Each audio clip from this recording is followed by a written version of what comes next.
Joining me today to discuss the looming re-elections in Greece is Alex Mandilaras, Senior Lecturer of Economics at the University of Surrey in England. Hi Alex, good to speak to you. Now, Greece is preparing for its second national election in 6 weeks, a vote that may determine whether the country stays in the 17-nation euro. The inconclusive ballot on May 6 showed gains for parties led by Syriza, opposing terms of the country's bailouts from the European Union and the IMF. What do you foresee the outcome of this next election being?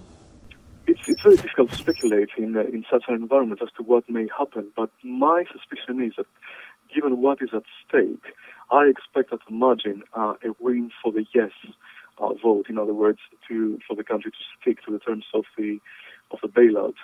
The caveat to that is that we are talking about a deeply fractious society. There isn't really a consensus on the implementation of the measures.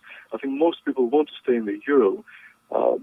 Some of the people think that it's a necessary evil to stick to the terms of the bailout so that the country stays in the euro. Others think, I think misguidedly, that the country can stick to the euro even though it unilaterally disengages from the terms of the bailout. The prolonged campaign season is said to be worsening Greece's chronic difficulties with tax evasions that have helped wreak havoc on the country's finances. Officials scrambling for solutions have considered dipping into funds that are supposed to be earmarked for Greece's troubled banks. Some are even suggesting doling out IOUs. Do you think this is the short-term assistance the economy needs, or is it a case of out of the frying pan and into the fire? It's true to say that Greek finances are in a dire condition, and I mean, so are the banking finances. I think that the government dipping into the pot that is destined for the banks would be completely the wrong thing to do.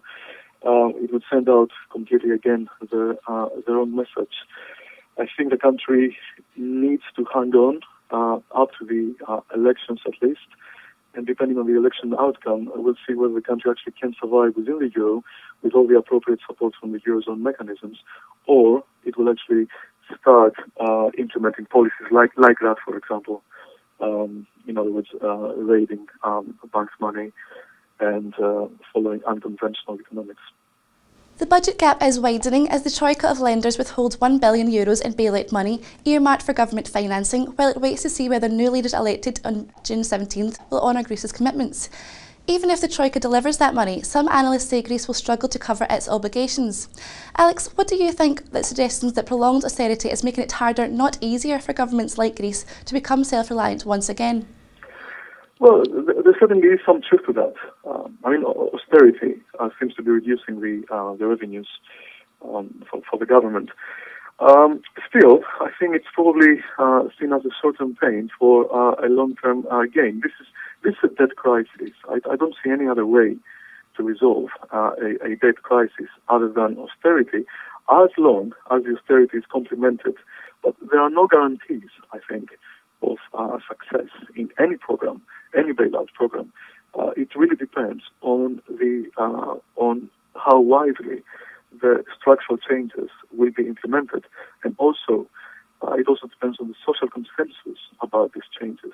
So it is very important, I think, to try and shape such a consensus eventually in the Greek society.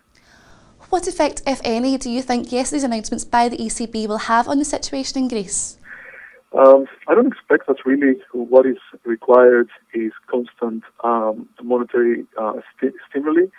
I think that in the short run it may be advisable, but in the long run still this is a debt crisis, and especially with the eurozone, we have a currency that doesn't have the foundation of a fiscal union behind it. So I think this is really the issue here. So in the long run, I think that the eurozone needs to move. If the euro is to survive, the eurozone needs to move in the direction of some sort of federal type union.